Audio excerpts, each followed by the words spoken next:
Next కూడా place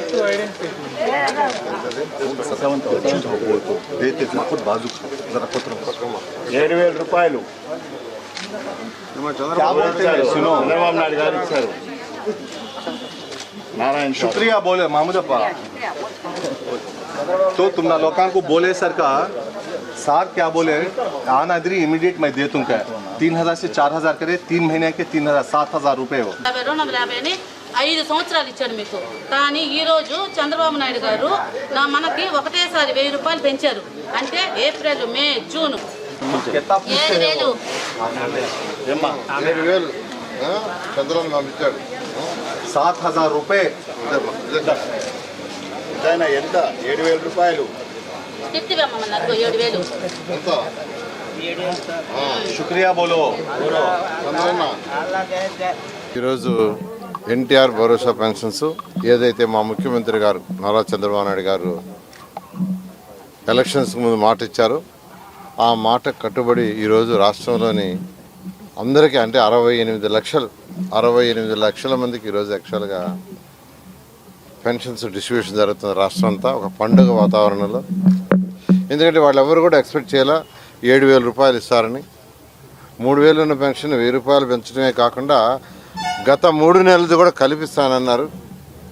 అయితే 3000 4000 చేయొచ్చాము కానీ గత జరిగిపోయిన 3 నెలలది కూడా ప్రభుత్వం రాకముందుది కూడా ఇస్తామని అన్నారంటే అది నిజమా కాదని అందరూ డౌట్ పడ్డారు. అంటే వైసీపీ పరిపాలన జరిగిన ఆ 3 నెలలది కూడా ఈ నెలలో కల్పిస్తానన్నారు. దానికి అందరూ డౌట్ పడ్డారు. కానీ ముఖ్యమంత్రి గారు ఏదైతే చెప్పారో మాట మీద నిలబడి ఈరోజు 7000 రూపాయలు యాక్చువల్గా ప్రతి వృద్ధులకి అదేవిధంగా వికలాంగులకి ఎవరికైతే ఇవ్వటం 68 లక్షల మందికి ఈరోజు డిస్ట్రిబ్యూషన్ చేయడం జరిగింది.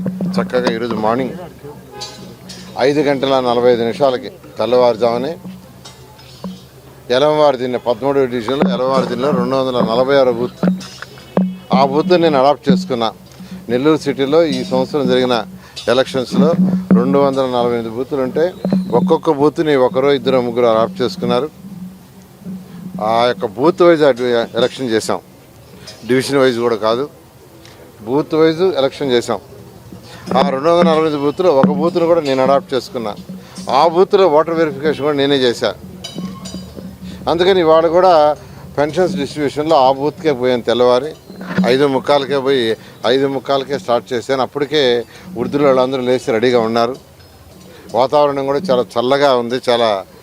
వాతావరణం చాలా చల్లగా ప్రశాంతంగా ఎంతో ఆనందంగా ఉండే విధంగా వాతావరణం ఉంది. ఈ వాతావరణంలో యాక్చువల్గా వాళ్ళకి డిస్ట్రిబ్యూషన్ చేస్తుంటే వాళ్ళ కళ్ళలో నుంచి యాక్చువల్గా నీళ్ళు వచ్చేస్తున్నాయి. ఏడుపు కాదు, ఆనంద భాషలు. అంటే మేము ఎక్స్పెక్ట్ చేయలేదు అని నిజంగా ముఖ్యమంత్రి గారికి రాష్ట్ర ప్రజలందరి తరఫున నేను ప్రత్యేకంగా ధన్యవాదాలు తెలియజేస్తున్నాను. ఎందుకంటే ఖజానా ఖాళీ, ఖజానాలో డబ్బులు లేవు. అవన్నీ ఇష్టం వచ్చినట్టు చేశారు. ఒక రాష్ట్రము దానికి ఒక ఆర్థిక వ్యవస్థ ఉంటుంది. ఆర్థిక వ్యవస్థలో ఎలా ఇన్కమ్ జనరేట్ చేయాలి అటువంటి ఏమీ లేకుండా, జనరేషన్ అనేది లేకుండా చేస్తూ నాశనం చేశారు. గత ప్రభుత్వంలో ఉద్యోగాలు లేవంటే డెవలప్మెంట్ లేదు, డెవలప్మెంట్ లేనప్పుడు ఉద్యోగాలు లేవు. అందుకనే డిఎస్సిని అనౌన్స్ చేసి 16,000 పైగా వాళ్ళకి యాక్చువల్గా ఉద్యోగాలు వచ్చేటట్టుగా సీఎం గారు ఒక మేజర్ డెసిషన్ తీసుకున్నారు. సో ఆర్థికంగా ఎంతో ఇబ్బంది పడుతున్న రాష్ట్రం మాట తప్పకుండా ఏదైతే మాట చెప్పారో ఆ మాట చేసి దాంట్లో డిఎస్సి నోటిఫికేషన్ ఇచ్చినందుకు అటు చదువుకున్న వాళ్ళందరూ ఈరోజు ముఖ్యమంత్రి గారు ధన్యవాదాలు చెప్తున్నారు. ఈరోజు పెన్షన్స్ ఏదైతే రిలీజ్ చేసామో డోర్ టు డోర్, ఇక్కడ కూడా ఒక విషయం ఉంది. అంతకుముందు వాలంటీర్స్ ఇచ్చేవాళ్ళు. హైకోర్టు సుప్రీంకోర్టులు వాలంటీర్స్ని ఎలక్షన్ ముందు ఉపయోగించకూడదంటే వాళ్ళని ఆపేశారు. ఆపేసి ముసలి వాళ్ళని సెక్రటరియట్ తెమ్మన్నారు. పాపం వాళ్ళు వచ్చారు, క్యూలో నిలబడ్డారు, నానా బాధలు పడ్డారు. అక్కడక్కడ కొందరు చనిపోయారు ఆ ఎండలో. అది ఎండ. ఆ రోజు మా ముఖ్యమంత్రి గారు మున్సిపల్ కమిషనర్ గారు సెట్ చేశారు. వాళ్ళందరికీ ట్రైనింగ్ ఇచ్చారు. ఒక్కొక్కరికి 50 ఇళ్ళే, 50 కంటే ఎక్కువ ఇళ్ళు లేవు. ఒక్కొక్కరికి 50 ఇళ్ళు డిస్ట్రిబ్యూట్ చేసేట్టుగా, కేవలం ఒక రోజులో పూర్తి చేసేట్టుగా. గత ప్రభుత్వం 5 రోజులు చేసింది. ఒకే రోజులో పూర్తి చేసేట్టుగా ఎవరన్నా ఈ బయోమెట్రిక్స్లో అట్లా ఇబ్బంది వస్తే నెక్స్ట్ చేసేట్టుగా ఆదేశం ఇచ్చారు. ఈరోజు మన జిల్లాలో 8,000 మంది ఉద్యోగాలు పనిచేస్తున్నారు. వాళ్ళందరినీ కూడా నేను నిజంగా అప్రిషియేట్ చేస్తున్నా. వీలైనంత వరకు ఇవాళ సాయంకాలానికి ఈ జిల్లాలో పెన్షన్స్ అవుతాయి. ఏదైనా 1-2 మిగిలితే రేపు ఇవ్వడం జరుగుతుంది.